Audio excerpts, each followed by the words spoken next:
Tom, I am fired up today. Hey, oh wait, no, okay.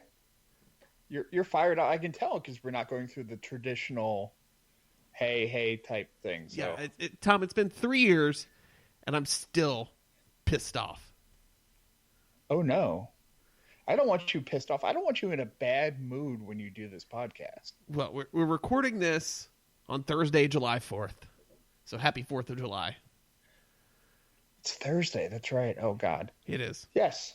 Happy Independence Day. And for our non-American listeners, hey. Hi. 3 years ago today, I think the greatest mystery in the history of the world was unleashed upon us. And the fact that it has been 3 years and there is no resolution and we don't know who did it pisses me off, Tom. I'm concerned now. I'm maybe for my well-being. I don't know. I don't know what this mystery is. This mystery is a mystery to me. Tom, 3 years ago on Monday Night Raw, Uh-huh. someone hit Kevin Owens in the face with a pie. Oh. 3 years ago today. Can you believe it? Didn't they try to get down to that? Like, I thought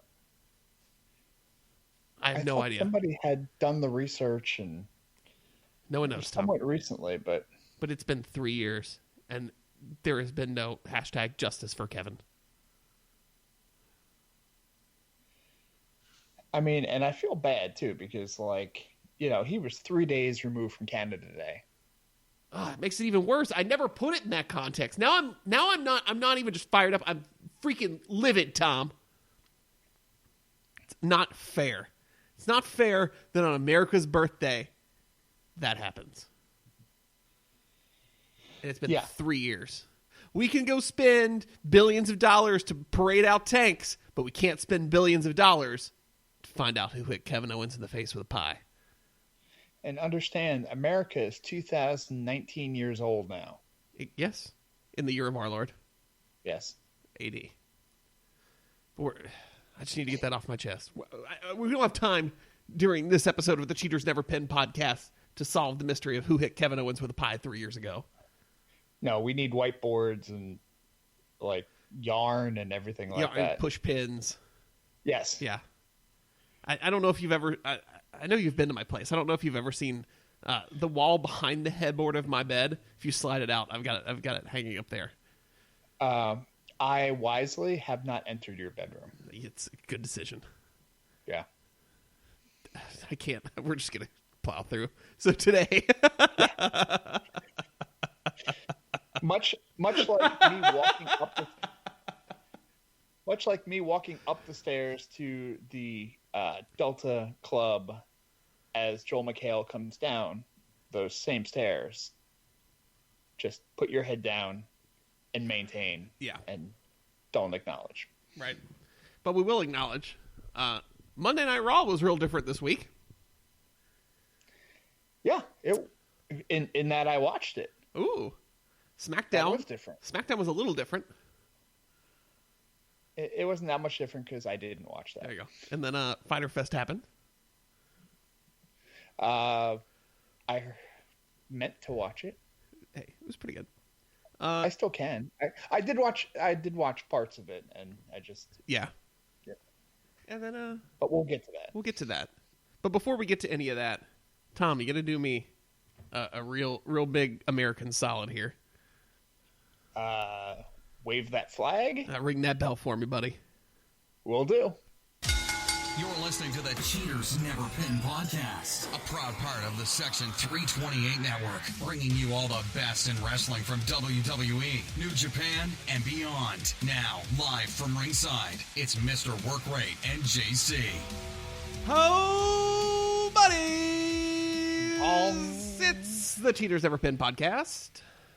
My name is JC, and here next to me at the commentary table to the stars is my good buddy, Mr. Workrate, Tom. Wonderful to be here as always, JC. Isn't it? It is. It is, especially on the birthday of Jesus. No? No, I don't think... Well, maybe. I mean... does anyone really know? scholars. Scholar. I mean, it was probably summer, and it was. I can get real deep into that, but you're not here for that. You're here for wrestling. Gosh darn it. As we discussed, it is the 4th of July here in America, and it's the 4th of July everywhere because that's how calendars work. But in case you hear loud explosions in the background, it's because people are idiots and love setting off fireworks in residential neighborhoods. Oh, there's some more. And I didn't buy any this year. No. Despite how close I was to the border of the state that we live in and the state that encourages the blasting of fingers off of hands. Yeah. Did you see the video of that fireworks store in South Carolina that caught fire this morning? No. Yes, I saw it this morning. I was like, oh. It was like Disney World. It was like Epcot up in there. just explosions for 15 minutes. Oh, but anyway, let's talk about WWE in a positive light, Tom. Okay, yeah, we won't talk about, people's businesses being destroyed and how amusing it was. It was great. I felt very patriotic in the moment.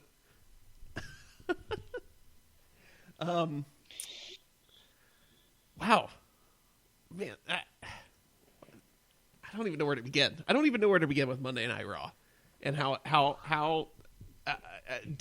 obviously different it was. Well, if you want to carry over the theme, there was fireworks at Raw. Oh, I like that. Yeah, literally and figuratively. But more important, literally. Literally, yes. We had pyro. There was pyro. When the show opened, the show just opened with wrestling, which I just want to start there and applaud. There was I saw it was like 12 matches or 10 matches on Monday Night Raw. So, kudos. It's a wrestling show. Yeah. They actually used that word multiple times during the show, too. They used the W word. Not the entertainment, not sports entertainment, not wrestling, but wrestling. Huh. Yeah. That I didn't notice. Yeah. Show started off, Falls Count Anywhere, Strowman versus Lashley. The finale happened when Braun Strowman speared Bobby Lashley through the LED boards at the upstage on the top of the ramp there, causing massive explosions. Bobby Lashley taken to the hospital and released. Braun Strowman potentially lacerated spleen? ? At a local medical facility. It was. Yeah, I noticed they still called it medical facility and not hospital. Correct. Because they feel like if they say hospital, people will call hospitals. But if you say local medical facility, no one will figure it out. The yellow pages don't work that way. Yeah. If you look up medical facility, I don't know what you find. Because I don't have the yellow pages. Because it's 2019. No one does. But, yeah, that was an unexpected start to Monday Night Raw. The first official Raw of Paul Heyman's tenure as, whatever the term is, executive director, I think, of Monday Night Raw. Boy, it sure reeked of him from the start, didn't it? Yeah, I mean, and I've said it before. I'm a Heyman fan going back past ECW to his WCW days and how polydangerously manager he was back then. Yes, and then obviously going into ECW and just the breath of fresh air that ECW was. And not everything was gold there. I mean, we kind of look at it through rose-colored glasses now, and there are a lot of angles that didn't necessarily work, and throwaway angles, which were fine or whatever. But for the most part, his writing and his booking changed the face of wrestling. I mean, it gave birth to the Attitude Era, and changed the product from the kind of sterilized, family-friendly, goofy 80s and early 90s product to the teenage male, I don't know, alternative product that the late 90s WWF was. So, and to a lesser extent WCW, but yeah, it was just such a nice feel to have something completely unexpected happen. One, like I said, the show's starting off with wrestling and not 20 minutes promos. Great. And then someone went through an LED board and the set exploded. The best part is they released yesterday, I think.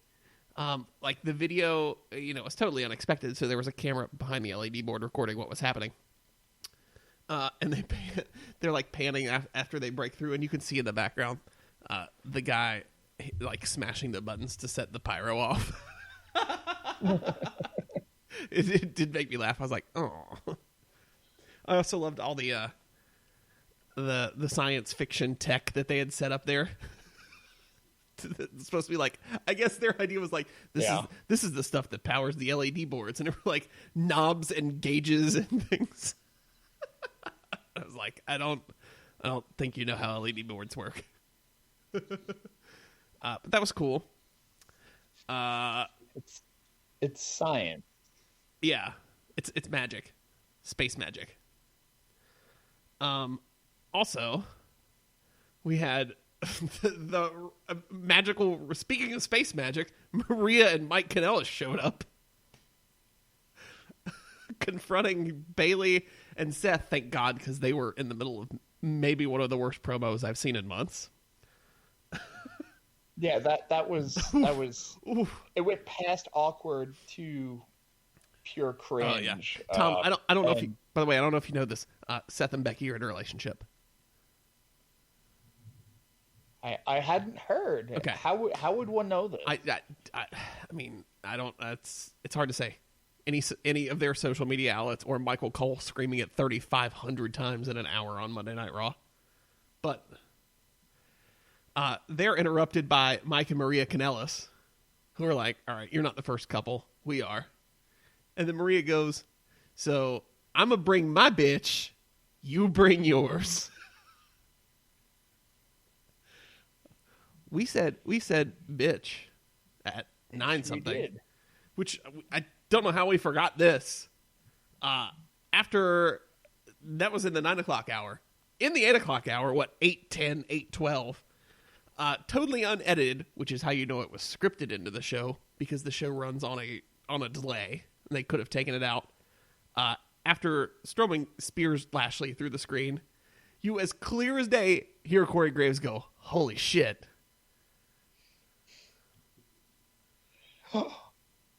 He can't say that. I heard it and I just paused. I was like, they did that. They did that.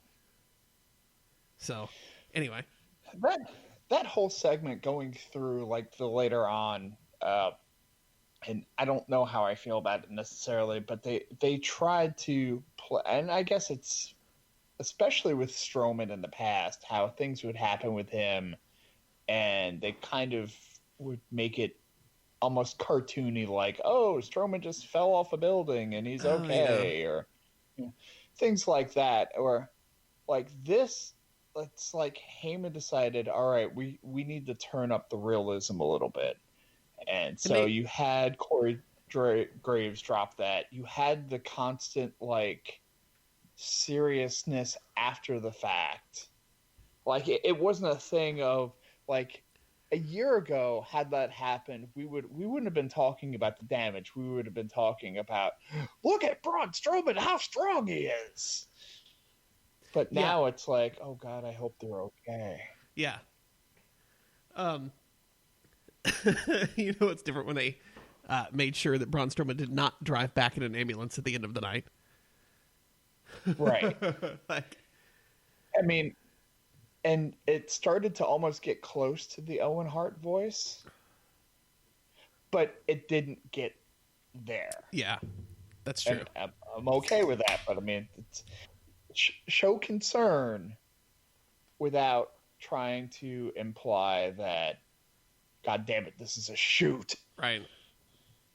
I do love, too, during that segment that they had that one camera that they clearly placed on the area kind of behind where the LED boards is up in the stands. In an area that's usually tarped off, there was a camera posted there, and there was, like, no talking. And it was just the camera shot of the EMTs and the tech folk back there with Strowman and Lashley from a distance. And the fact that it was shot from a distance gives you that, okay, that's how they tend to handle things if there's an actual problem. They don't want to show you. Right. There's something going on, but we're going to keep our distance from it. If it was an actual issue in WWE, they don't show it on TV at all. But in, most professional sports, we're just going to cut to the widest shot possible. So you can at least be like, something's going on. We just don't want you to see it.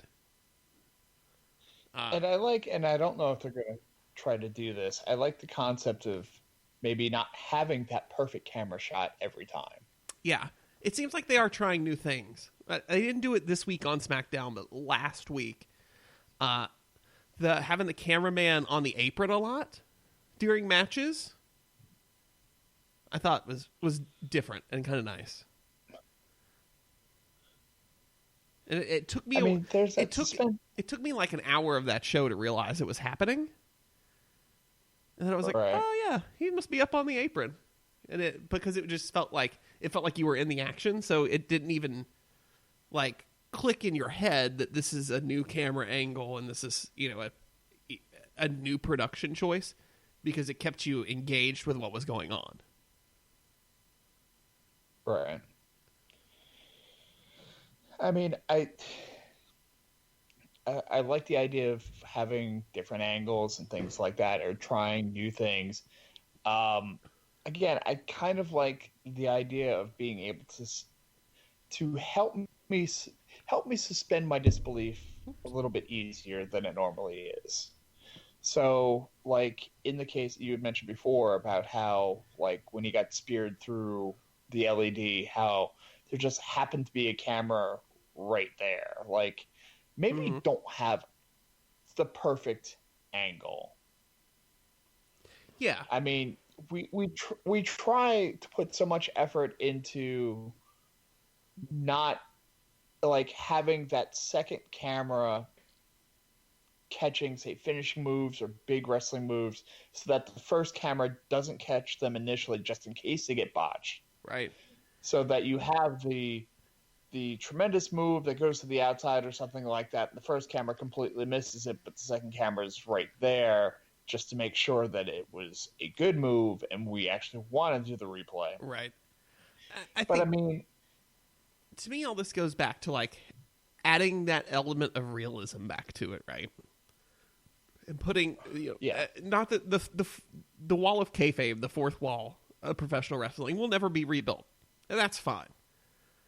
But you can fake put it up. You can kayfabe the wall of kayfabe pretty easily. Like, so don't have that perfect camera shot like that. But say you have, we got cell phone footage from one of the performers backstage who was cutting one of those cell phone promos, and he happened to be doing it right there during the match. And then, oh my God, this happened. It's 2019. That works. Right. If you have, like, something happening backstage, you don't necessarily have cameras already live. You could just have one of those things where, something's happening backstage, and you have, like, the camera guy, like, running to kind of catch up to it or whatever and take the corner. Yeah, I'm a big fan of that. But anyway, back to Mike and Maria, or Maria and her bitch. Which leads to mixed tag action. Which I was like, Mike and Maria are getting a push. And I was very excited. Because Mike's pretty talented. Maria's serviceable.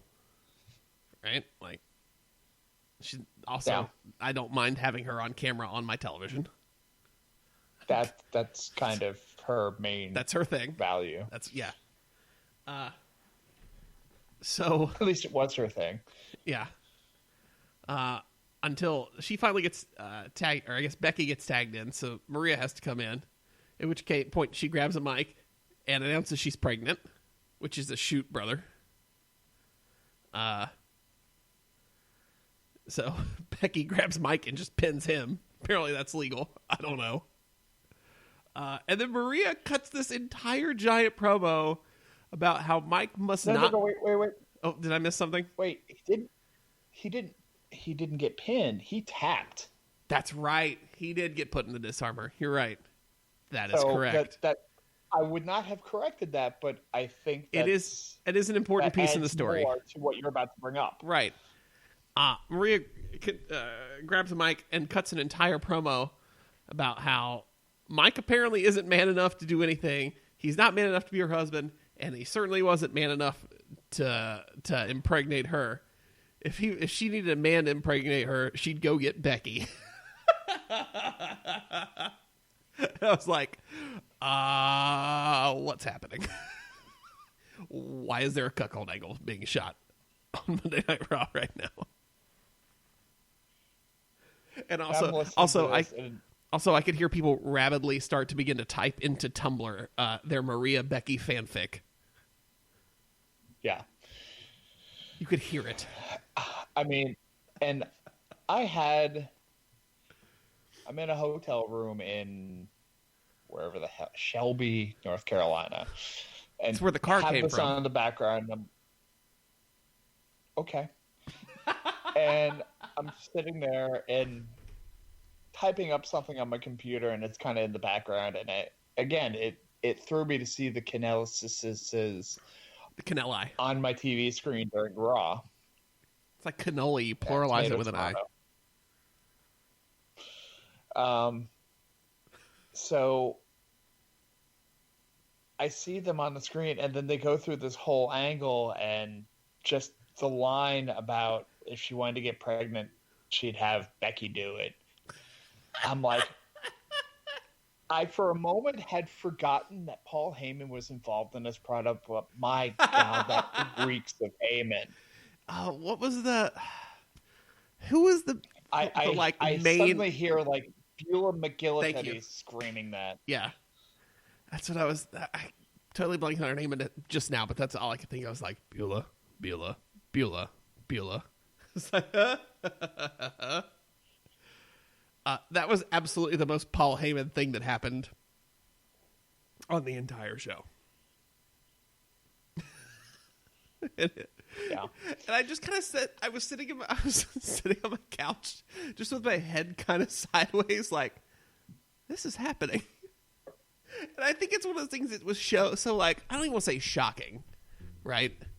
But it felt so out of place after the last, especially 2 months, and all of the PG era stuff that we've been used to, that it was very jarring.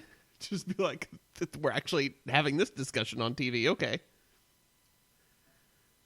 You almost saw the John Cena making the ooh face gif as that happened. Yep. Those were probably the two big things from Raw, right? Yeah. The two big, like, are we trying to get away from the PG era moments, right? I don't think there was... yeah. Yeah. And then Tuesday, you had Kofi using the middle finger on Samoa Joe, which I thought was brilliantly shot, by the way, because you first had the camera shot of them behind Joe to where you just see Kofi raise his hand after refusing to shake Samoa Joe's hand, and then it just kind of rotate, and then heard the crowd reaction. And then because my streaming television provider of choice broke their app on my Xbox, I was watching it online at a website. So I was watching a Canadian feed, and they blacked it out. But apparently on USA Network, you could see the middle finger in the next shot. Wow. Stone Cold Kofi. Again, jarring. Not expecting that. No, it's Go ahead. Are we moving away from PG as the world explodes behind me? I mean, it looks that way, and I mean, let's be honest, it kind of has to.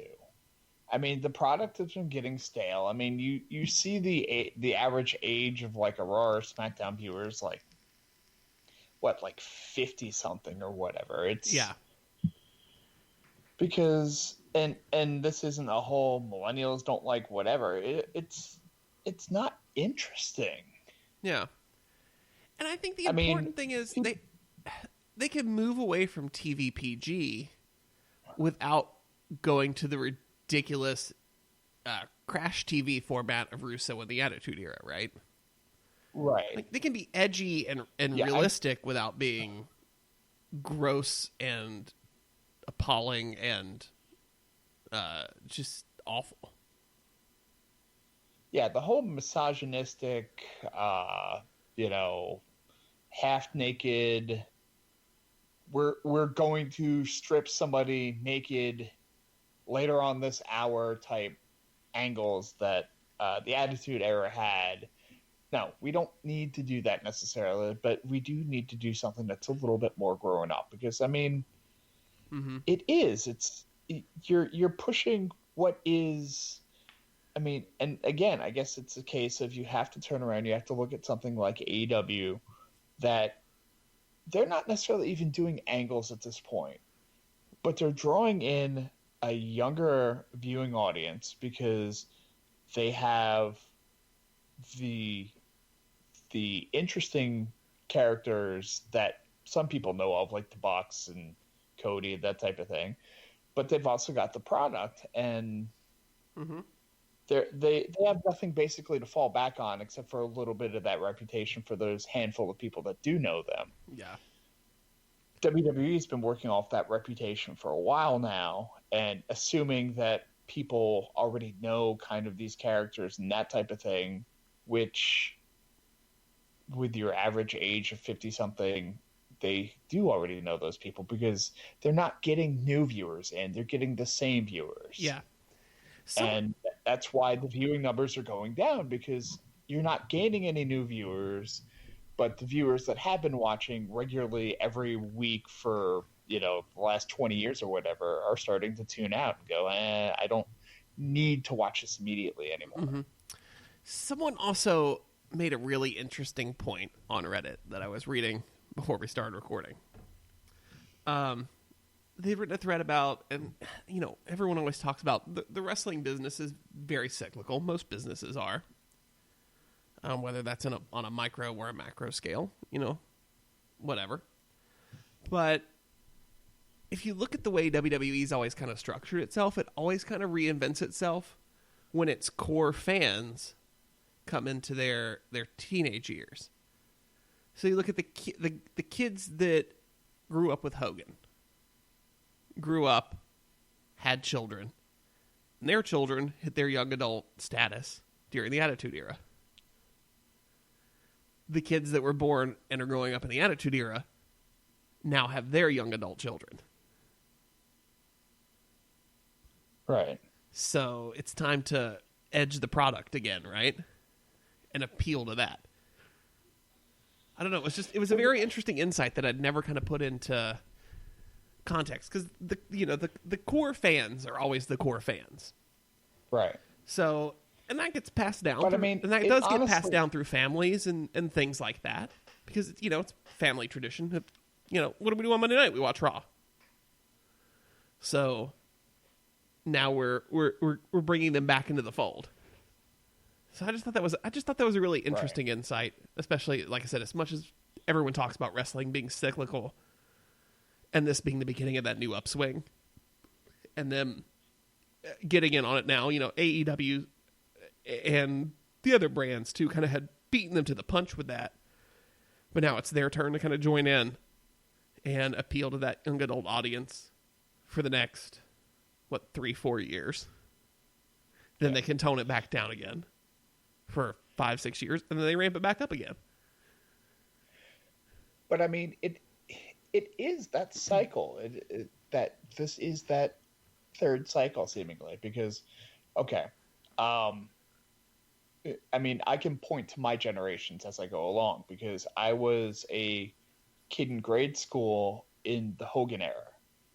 Like that Hogan era, I was introduced to wrestling, and I started watching wrestling somewhere around late 85, early 86, because it was before WrestleMania 2, Okay. but after WrestleMania 1. So that kind of era. Vince had expanded and grabbed people like Junkyard Dog, and just the Rock and Wrestling thing had already happened. The cartoon was on, everything like that. So that's what kind of dragged me in. So that was that first era. And I stuck with it for a while and kind of dropped off. And ECW helped kind of stoke my interest. And then obviously the Attitude Era. So I was in college in that Attitude Era time where, I was kind of in my early 20s at the time, but yeah, we had people there 18, 19, whatever, that were kind of getting into it as well. So that was that kind of age, kind of demographic that switched over. Now I have teenage kids of my own that if they were interested, they're not necessarily, but if they were interested, that, this is a place where they could potentially jump on as fans. Like they were kind of interested in, as little kids, as, any kind of spectacle that you go to. Right. It's interesting, but they don't follow the product. They'll watch a show. Like if NXT shows up next month, we'll go and they'll be into it. And then, but they're not going to watch every week. Yeah. They don't have the engagement with the product. No. Right. Right. But it just seems like, again, it's cyclical, and there always seems to be a trigger. Like Vince's expansion in the late 80s was that trigger. Mm-hmm. That wrestling was a very regional whatever, that between, like, I can remember watching WWF, but I was big into the aftermags too. So I learned about Flair. I learned about Dusty, the Von Erichs, things like that through the magazines. And then when we got cable, I got Superstation, so I was able to watch World Championship Wrestling at 6:05 on the Superstation. I was able to watch ESPN. Yeah. Wow. ESPN. Yeah, that just... Yes, pound. That's what Derek says at the end of every podcast. Yes. Thank you for still staying with us. I was able to watch ESPN and see the Von Erichs on World Class or AWA, depending on what day of the week, because they were both running ESPN, I think, at that time. But I just remember the AWA shows from the Showboat in Las Vegas. Yep. And the World Class shows from the Sportatorium in Texas. So I was able to watch, there was this growth thanks to cable, I think, in the 80s, more so than McMahon. But McMahon kind of stirred it up and then kind of got people interested, and then cable jumped on. So you had that accessibility. In the 90s, it was ECW kind of stroking the fires and getting the WWF to change their product to compete with WCW, which was beating them at the time. So that was that trigger that got people interested in it, because, again, things have peaked. Is AEW the thing that causes this third wave? Yeah, that's it. So, yes. Again, nothing is competition for WWE, because it's $1 billion machine that will outlive us all.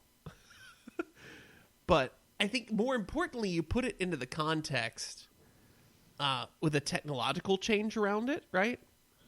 And in this age, in the streaming age, right? That's the current change.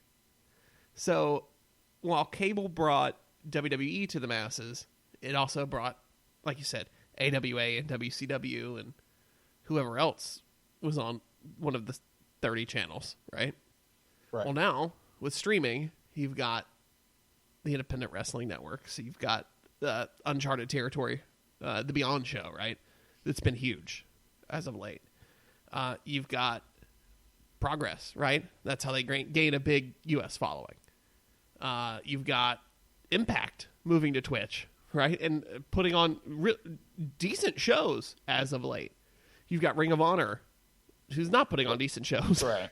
But, creating Honor Club. You've got WWE, who's got the network. You've got AEW signing with Bleacher Report Live. That technological change that has brought a product change to the masses. World. Because, and even if you look at it when you look at ECW, right, and them doing Cyberslam, am I getting that right? Whatever, they were trying to do pay-per-views, right? And bring their product to the masses. What was the name of it? Cyberslam wasn't that type of product. Cyberslam was more of like an internet convention. Okay. But still, bringing the technology wasn't necessarily there for pay-per-view yet. But they were utilizing that technology to bring their brand to the masses. So, with independent wrestling always being a step ahead of WWE, with streaming being that modality now, they're catching up, right? Holy crap. Yeah. Tom, we just solved exactly everything that's happening in professional wrestling today. Yep. Ah. Someone give us money. Holy crap. It's like a light bulb just went on, and it was not these several Bud Lights I've had in the last 36 minutes. Because, yes, at one point you started talking, and I pulled more headphone cables so I could go get more.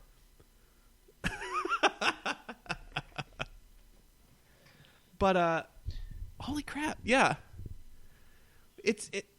Vince will always respond when there's an outside force technologically and competitively. Yeah.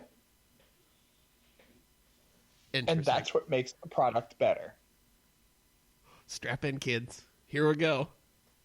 I mean, we've been saying that for months, right? Since AEW was announced. We knew that competitive edge was coming back. Even though, again, even though I still want to stress the fact, AEW is not competition for WWE. It's an alternative to WWE. I don't think anyone can disagree with that, right? Like, AEW is never going to appeal to 8-year-old children. Right? That's not what they're shooting for.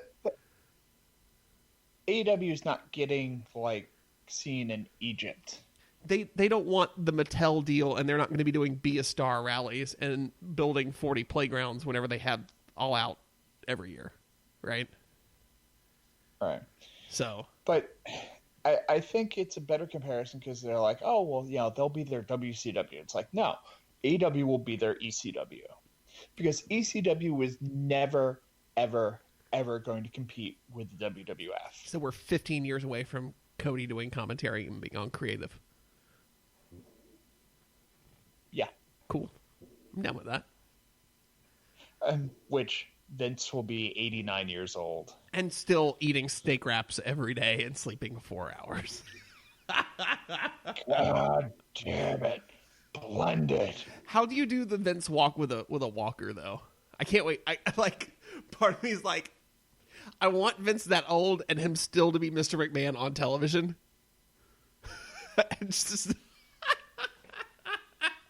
Just rock it with the walker back and forth. It's Vince on a hover round as it rolls down the ramp. He's just swinging his arms back and forth. I need this cart because of the size of my balls. Yeah, and somehow Briscoe and Patterson are still walking behind him, and you're like, I don't understand time anymore.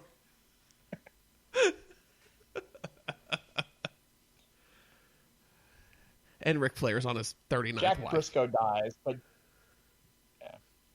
Jack Briscoe dies, but Jerry Briscoe lives to be 110.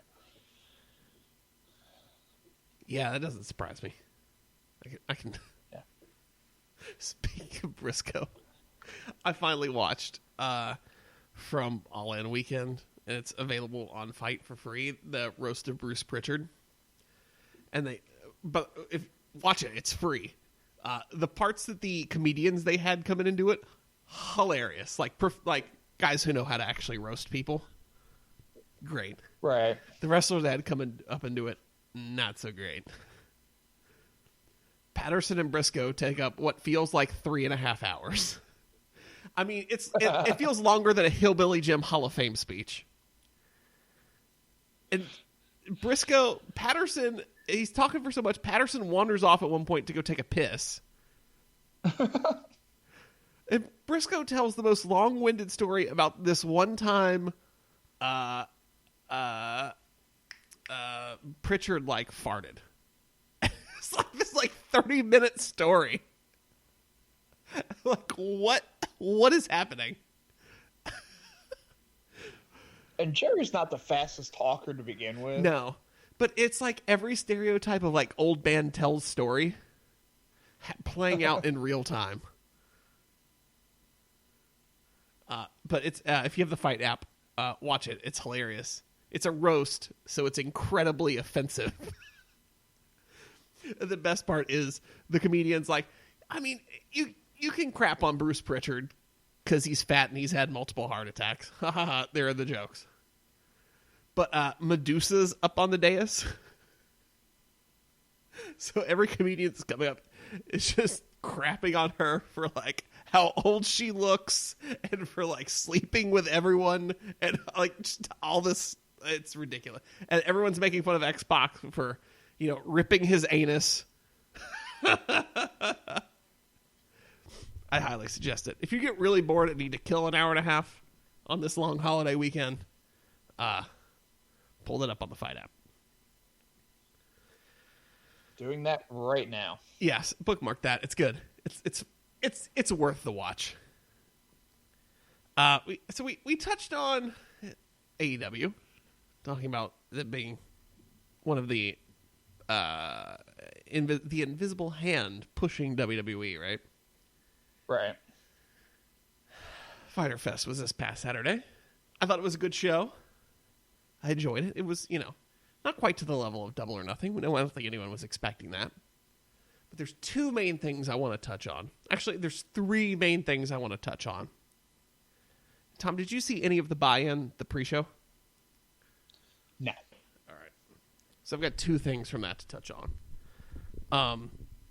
I heard about one match. I will preface this by saying, if it's an AEW thing, and even Dave Meltzer was like, is this never going to end? Please make it stop. You know it was bad. So, yeah. The opening match on the buy-in, I'm trying to remember to use their terminology, right? I don't want to... We do it with WWE, I want to do it for them. Right. Michael Nakazawa versus Alex Jabali. This would be the one I heard about. I don't get the Nakazawa thing anyway. Right?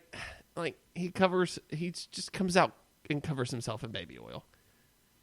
Which I realize a lot of you could say, but you like Joey Ryan. Yeah, he does that, but it's part of the gimmick of being sleazy. Nakazawa just covers himself in baby oil. Right? Mm-hmm. And he's fighting a guy who, and I had to listen to Cornette's review of this.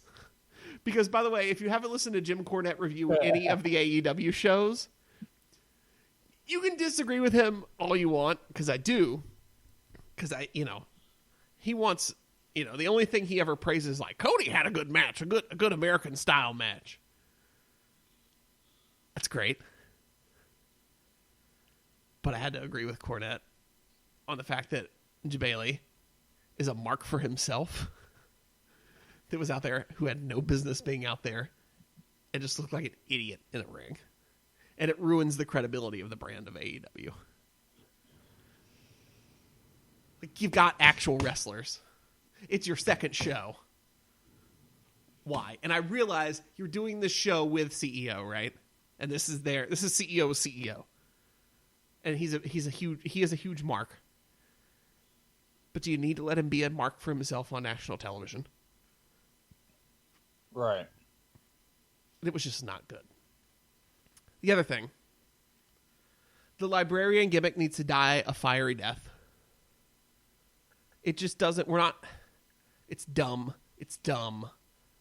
It's dumb. Why are there two of them? We're still not explaining that. They just go shh to each other.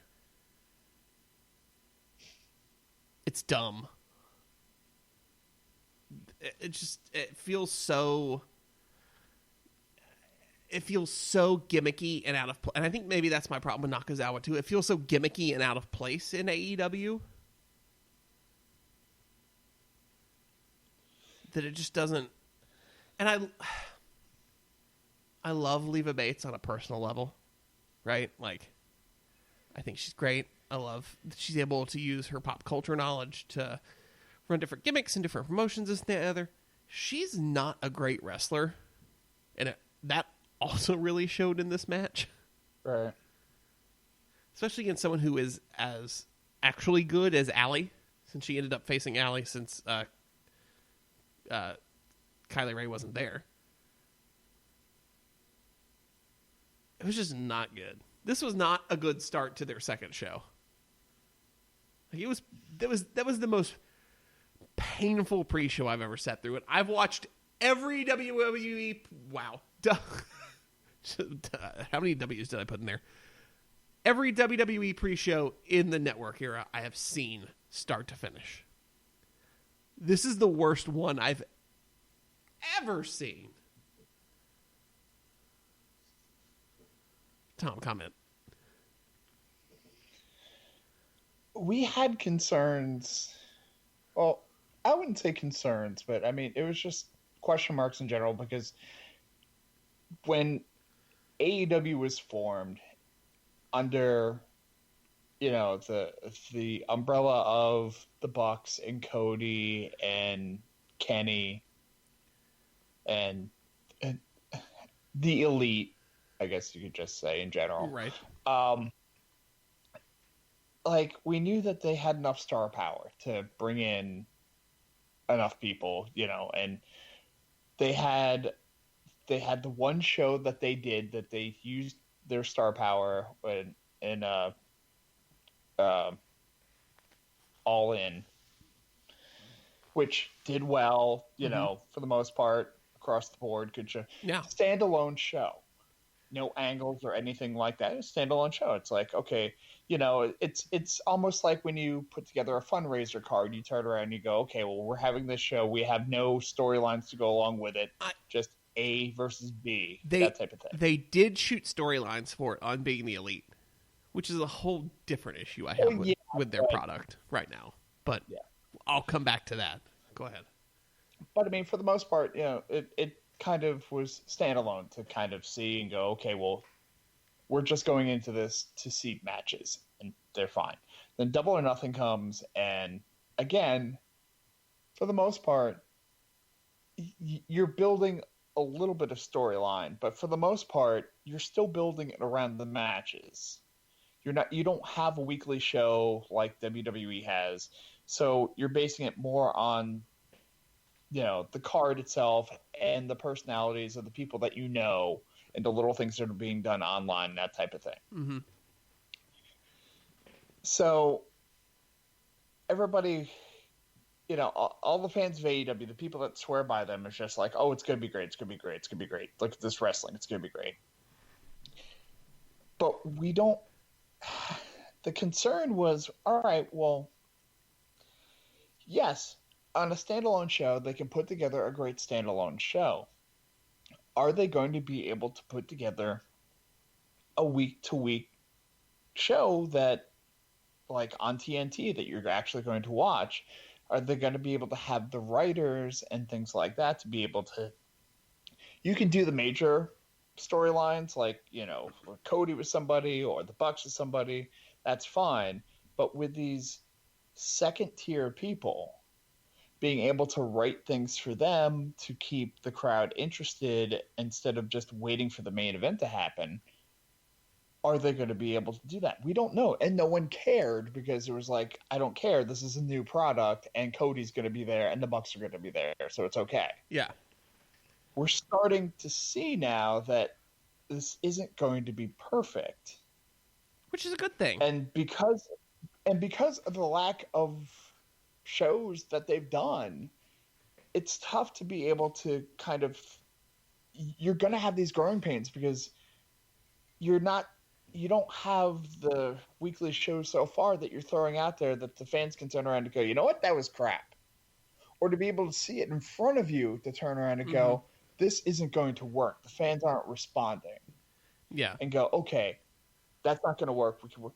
And that's what you're going to have when you start to get, weekly shows or house shows and things like that. Like WWE doesn't even necessarily have to put something on TV. They can try out something on house shows, a couple of times ago. Oh, these guys actually worked really pretty good together. Maybe we should, work something with them, that type of thing. They don't have that right now. And so there's the question of, are they going to be able to put this stuff together, or to have a weekly show, to keep people interested once we get past the thing of this is different than WWE and these are the guys that I know from Hot Topic. Yeah. The weakness of only being able to promote stuff at this scale for what they're trying to do using multiple YouTube series is not working for some for the big stuff. It's working fine, right? The main card was great. I have no complaints. I thought Christopher Daniels' promo that he cut on one of the Road to Fyter Fest episodes was brilliant, right? Because it's Christopher Daniels. It's going to be brilliant. I thought Darby Allin's introduction was brilliant. I thought that, all of that works. But the stuff they're kind of keeping on being the elite, like the librarian stuff, didn't work. It's all just very disjointed right now. I think once they get to TV, it's going to make more sense. But, yeah, like you were saying, it's the structure as they're building now is not working to their advantage. And I do want to say, too, like, the way they're structuring, the way they're promoting everything now is, like, I know where to look because I'm an In Touch fan. But if you want to build your brand and everything, like, you've got Being the Elite, which is advancing storylines on the Bucks channel, on the Being Elite channel. You've got the Road to Fight for the Fallen and the Road to All Out episodes being put on the AEW channel. You've got other promos being put on Cody's YouTube channel, the Nightmare Family channel. Like, why is there not one cohesive movement towards a goal here? And again, that's all going to be solved when we get to TV, right? In October, we don't have to worry about that problem anymore. And I think that's all they're focused on. And I don't blame them for that. Because the shows they're doing now are mainly for the hardcore fans, right? Like, we're not going to get any more casual fans out of now. We're still completely an internet product, right? No, I mean, it's not a case of, oh, you should flip, I'm flipping channels and, oh, crap, wrestling's on. No, you have to go out of your way to find it. Yeah. So my other issue, since we've somehow almost filled an hour already, I mean, you and I thought we were going to have a short show. My other issue lies at the end of the Cody Darby Allin match when Shawn Spears attacks and Cody takes an unprotected chair shot to the head. Chair shots to the head, I think, are fine as long as they're protected. I've got no problem with that, right? If you're scripting into the show and the wrestler knows, all right, I need to turn around and get my hand up, and great. Everyone that's a wrestling fan will accept that in their suspension of disbelief of the product. Right. In the year 2019, knowing what we know that we didn't know 20 years ago, there is no place for that. And for the Young Bucks to then come out 2 days later and be like, well, the chair was gimmicked. That was an accident that Cody got busted open and he had 12 staples. That's why you don't do that in the first place. Like, that's how you get CTE. Right. That's how you want to jump the barricade at WrestleMania and shoot Paul Heyman and then yourself. Yeah. Like that, it took me so out of the moment of enjoying everything that was going on. And I realized that could be like one of the smarkiest things I've ever said. But like, I hated that. I hated that moment. Knowing what we know about CTE, and then for them to continue the entire, have the commentary team talk about like, well, Cody's going to need to be tested for CTE. Okay, one, you clearly don't even have an understanding of how that works, so you shouldn't do unprotected chair shots in the head because you don't even know how that disease works. Because you don't get tested for CTE, idiots. So are we gonna autopsy Cody? We gotta do that. You gotta do a CTE testing. No, like the fact that you're working does he have a concussion into a storyline in the year 2019, knowing what we know, knowing the legal ramifications of what's going on in basically every major professional sports league in the world around it. Like, that's not cool. I realize it's edgy because WWE doesn't do chair shots to the head. But please don't ever do that again. Like, there is no place for that. And I realize, too, it's Cody. It's one of the 839 executive vice presidents of this brand. But still. Yeah, don't. And I mean, Cody is still a Rhodes, despite that fact that, he doesn't use that name. And I think there's still a part of him that is old school and going, well, maybe just once in a while or whatever. Besides that, regardless, whatever.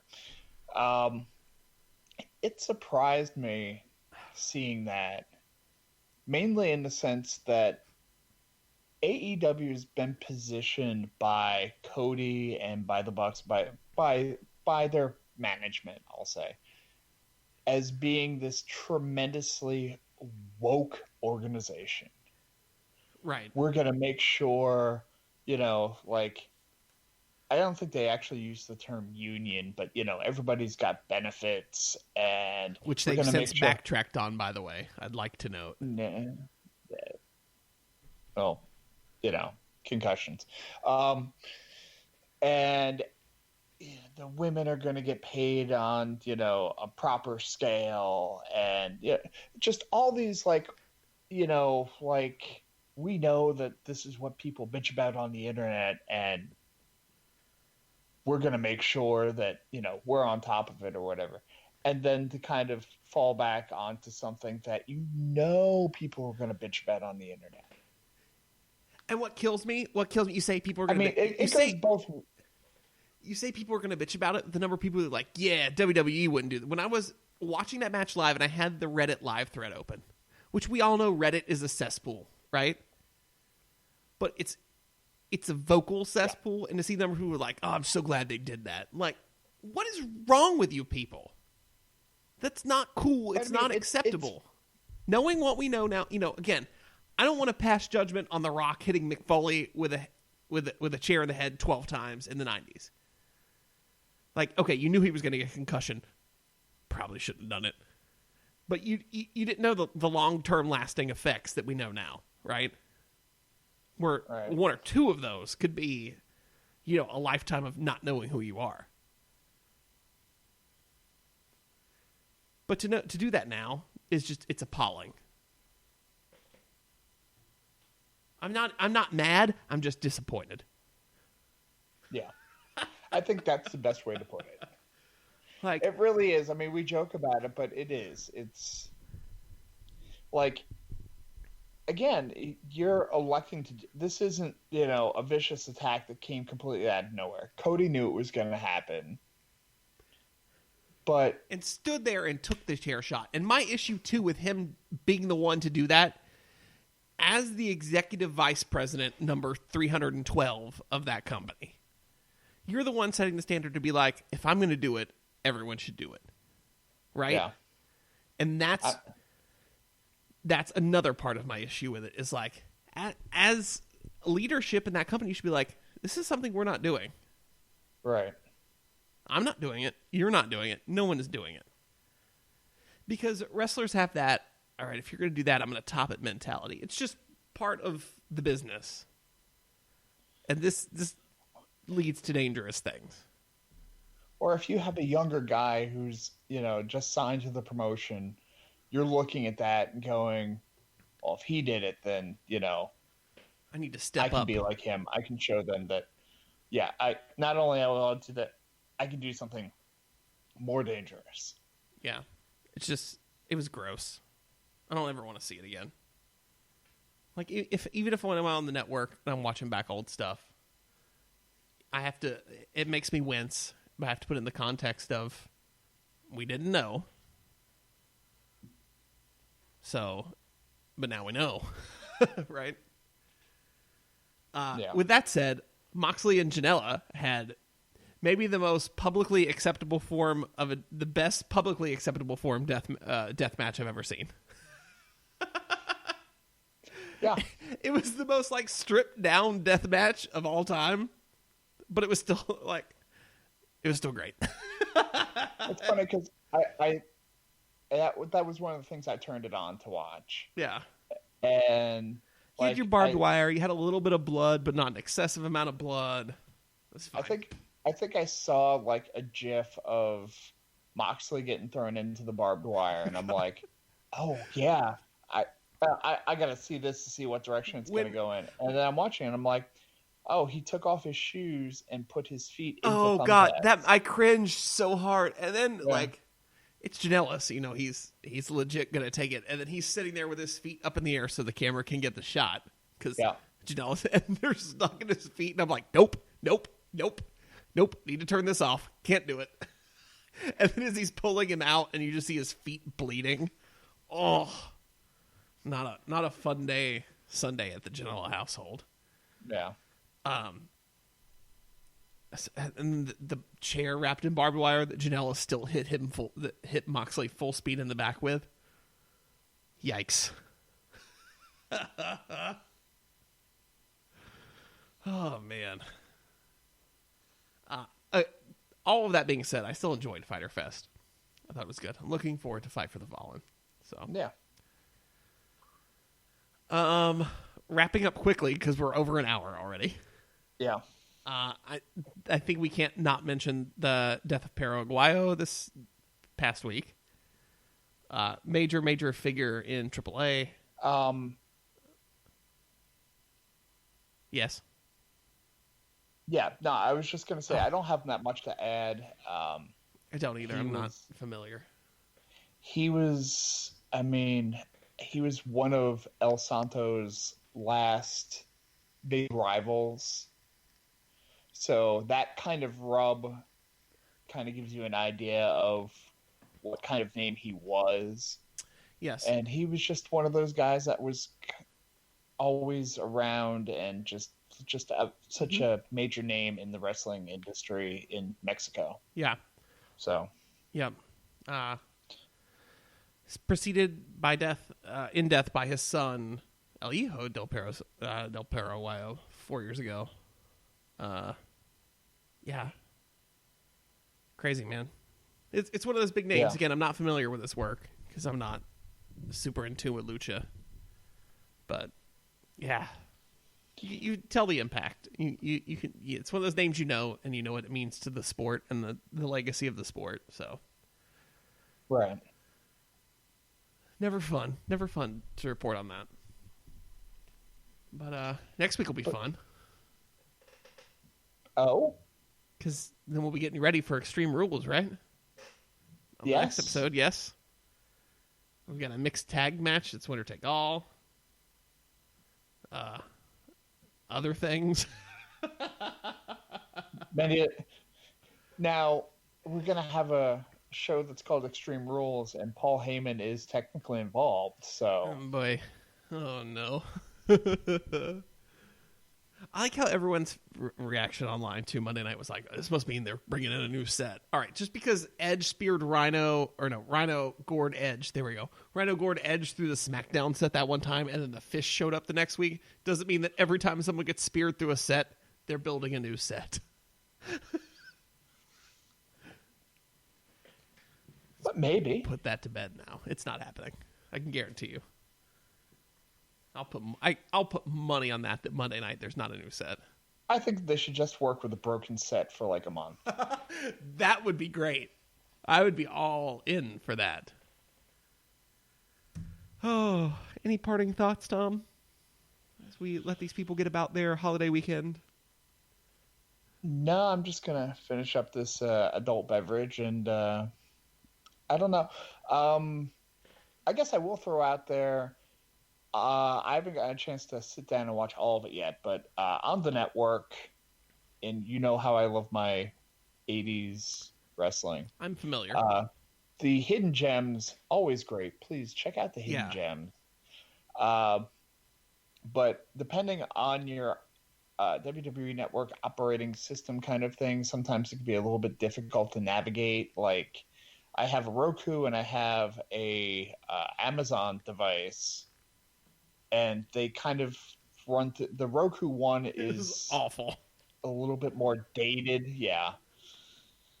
But if you hit 86, it has the 1986 Crockett Cup. Ooh, really? Which is the pinnacle of tag team wrestling. Mm-hmm. So in 1986, Jim Crockett promoted this tag team tournament in the Carolinas area. I forget where it was. It may have been Greensboro. I think it was.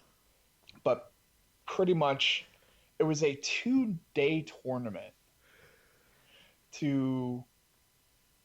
I forget how many teams are actually literally involved. I want to say like 32 teams. It was a huge like event. And the thing is, the first round is like these so obscure tag teams from like the smaller little like NWA promotions all across the country. And some of them are just like completely thrown together tag teams, like say Jimmy Garvin and the Barbarian for some reason, because they just had extra wrestlers and they're like, well, we need to make a tag team here, you and you. But it's not like Battle Bowl where they kind of like randomly did it for wackiness reasons. They just happened to be, okay, well, let's put these two guys together. So it was co-promoted. Crockett and Bill Watts from the Mid-South / UWF. I don't know if they were UWF at the time yet. It's been one of those, I won't call it Holy Grail like the last battle of Georgia and things like that, or the Tom McGee stuff. But so when the Crockett Cup came out, and there were 3 of them, but this was the first one. When it originally came out, they came out with, like a lot of the Crockett stuff did, they came out with VHS cassette that you could order through the Superstation. But apparently with that one, the video cassette wasn't available for that long. I don't know if another pay-per-view came up or whatever, but it's been extremely hard to find. So copies for them on eBay go for ridiculous amounts of money. And the thing was, the cassette that actually came out was a 2-hour cassette. So it was highlights of the first round, and then like later matches, that type of thing. This is all over 4 hours long, and it's still not everything, because I think the first match, what starts off, they'll say like match number 6 or something like that. So the first like 5 matches are cut off, and I don't know specifically what they are off the top of my head. I don't have this in front of me, but there's a couple of matches that wouldn't have been that bad to watch. Some are crap, some are not, that type of thing. Yeah. But to see like some of these teams, like the Fantastics take on the Fabulous Ones. So you get Stan Lane before he was officially part of the Midnight Express, tagging with Steve Kern. Just all these matches. There's a match later on, not to spoil it completely, but the Fantastics end up taking on the Sheepherders, who would end up being the Bushwhackers. Right. But the this is like evil Sheepherders. I mean, blood everywhere, like out of control double DQ type match that, like, especially for 86, was balls to the wall. I need to sit down and actually watch the whole thing, but it is awesome that it is available. Bruce Pritchard is doing the ring announcing for it. Oh, wow. So that's fun. There is no commentary. It's just footage. Neat. That's cool. So check it out. It's if you've got some time to kill, obviously, unless you've got 4 hours to kill at one time, take it in a couple of. The opening matches are probably like anywhere from like 7 to 10 minutes long. So, watch a match or two here and there and just kind of roll with it. But yeah, highly recommended. Cool. All right. So there, I rambled. There you go. Well, you can keep rambling and tell the people where they can find you on the internet. Go on the Twitter machine at Mr. Workrate, at MR Workrate. Yeah, that's it. I don't feel like plugging anything else. Probably whatever other social media thing that I'm on is probably down anyway, so don't worry about it. You can find me on Twitter at JCBobbitt, JCBOBBIATT, there or wherever finer social media is pervade. You can find the show on Twitter at CheatersInVRPin, CheatersInVRPin, Facebook, Instagram. We're all over the place. And listen to us on that Roku. It's wonderful. We actually love Roku. I know I said it was terrible earlier, but it's wonderful. Our app's wonderful. Roku is great. The WWE app on Roku, not so much. Not great, yeah. I have a Roku TV downstairs. It's great. Yeah.